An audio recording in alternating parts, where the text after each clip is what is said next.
உலகெங்கிலும் இருக்கும் Cloud7 voice நேயர்கள் அனைவருக்கும் வணக்கம். நான் உங்கள் ராம்ஜி. 2026 புத்தாண்டு பிறக்கவிருக்கிறது.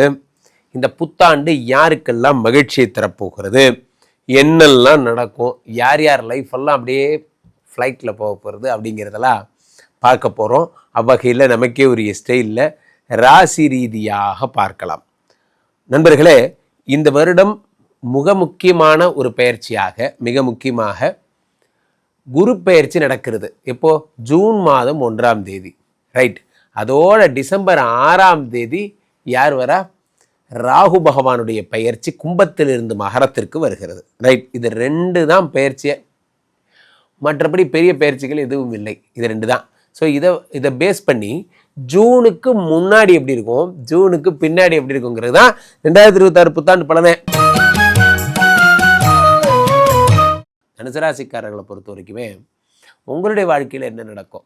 உங்களுடைய வாழ்க்கையில் 4ஆம் இடத்திலே சனி பகவான், 7ஆம் இடத்திலே யார் இருக்கா? குரு பகவான்.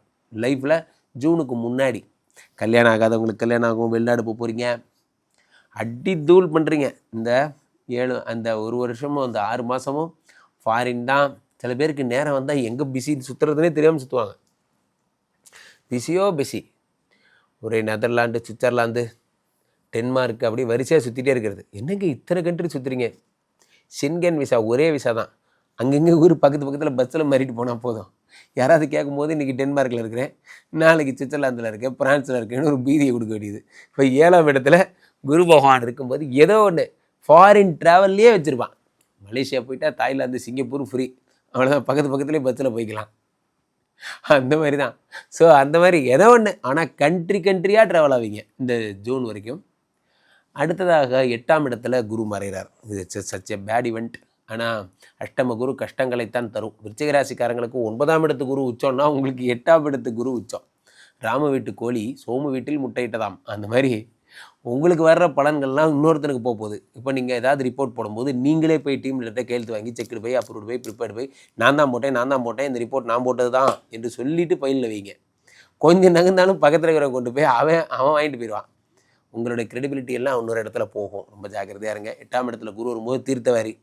சாயந்தரம் 6 மணிக்கு மேலே வண்டி ஓடாதுனீங்கன்னா நீங்களே ஓடி போய் லிவர் ஹாஸ்பிட்டலில் படுத்துக்குங்க. ஏன்னா குரு தான் கல்லீரலின் கடவுள். அவர் போய் மறைகிறார் அப்படின்னா எண்ணங்கள் எல்லாம் லிவர் ப்ராப்ளத்தை உண்டாக்கும். தயவுசெய்து ஏதாவது ஒரு ப்ராப்ளம் ஆகக்கூடாதுன்னு நான் வேண்டிக்கிறேன்.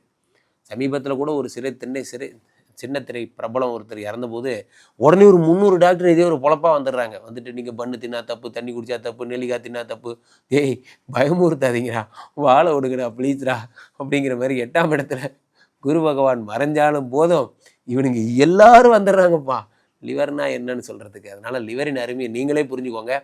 தீய பழக்கங்கள் மட்டும் வரக்கூடாது, பார்த்துக்கோங்க.